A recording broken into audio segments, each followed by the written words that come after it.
দেখো আলোয় আলো বাচ্চারা ঝুড়ি ভর্তি মোহর অলংকার সব ছড়াতে ছড়াতে যাচ্ছে কেন? আর গোপালের হাত দুটোই বা ঘাট থেকে বেরিয়ে দুদিকে ঝুলছে কেন?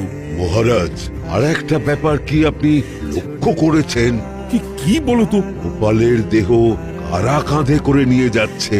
হ্যাঁ হ্যাঁ, ওই তো মন্ত্রী, সেনাপতি, জ্যোতিষী আর পণ্ডিত।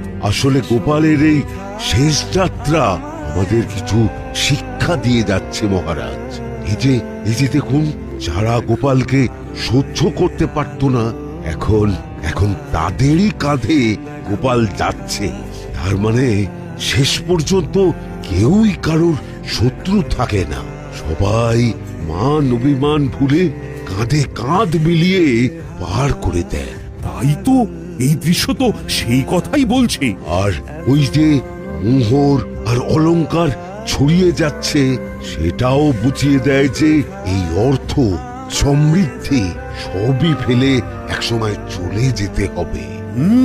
কি ভীষণ সত্যি। দুটো খালি হাতও বুঝিয়ে দিচ্ছে, খালি হাতেই আমরা সংসারে এসেছিলাম আর খালি হাতেই আমাদের যেতে হবে।